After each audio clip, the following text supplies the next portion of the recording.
दोस्तों, पिछले श्लोक में श्री कृष्ण अर्जुन को यह बता रहे थे कि तू सबसे पहले अपने इंद्रियों को वश में कर, अपने इच्छा या कामना को वश में करके इसे नष्ट कर दे, तभी सफलता तुम्हें प्राप्त होगा। उसके बाद श्री कृष्ण आगे कहते हैं, इंद्रियों से परे मन है, मन से भी परे बुद्धि है, और जो बुद्धि से भी परे है वह है आत्मा। इस तरह बुद्धि से परे आत्मा को जानकर अपने द्वारा अपने आप को वश में करके हे महाबाहो, तू इस कामरूप दुर्जन्य शत्रु को मार डाल। यानी यहाँ पर श्री कृष्ण यह कह रहे हैं कि इंद्रियां शरीर से श्रेष्ठ हैं, जो कि सही बात है। शरीर को इंद्रियां पल भर में मोहित कर लेती हैं।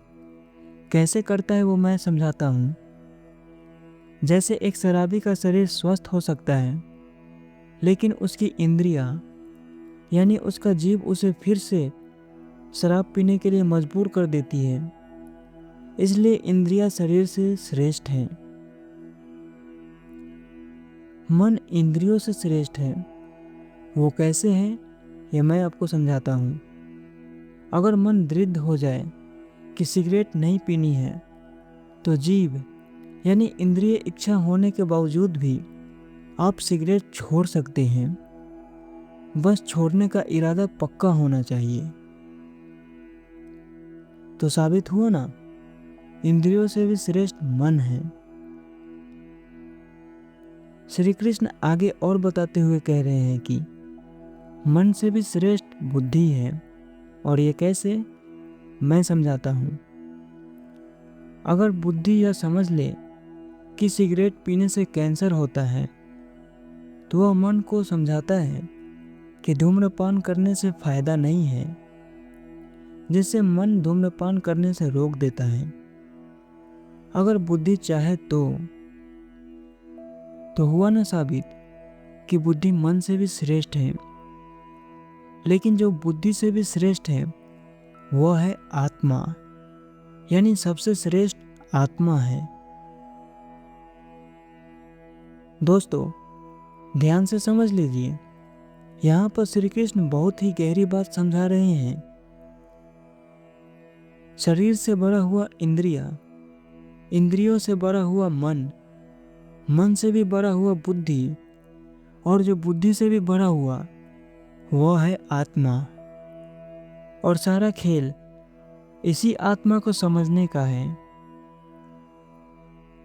जब व्यक्ति को अपने वास्तविक स्वरूप यानी आत्मा का ज्ञान प्राप्त हो जाता है, तो वह बुद्धि को भी आध्यात्मिक दिशा में लगा देता है।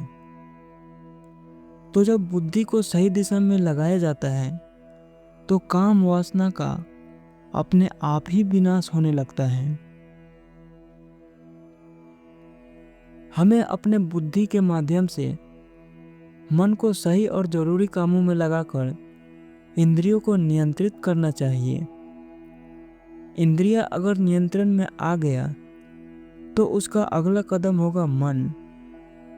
और जब ये दोनों नियंत्रण में आ जाएगा तो उसका सीधा लक्ष्य आत्मा की ओर होगा।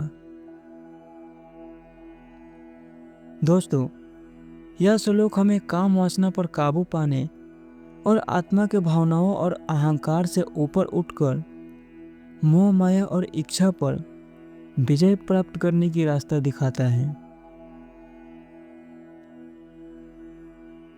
तो दोस्तों, ये था श्रीमद् भगवत गीता का 3रा अध्याय, कर्मयोग का सार, जिसको मैं आसान से आसान शब्दों में समझाने की कोशिश किया हूँ।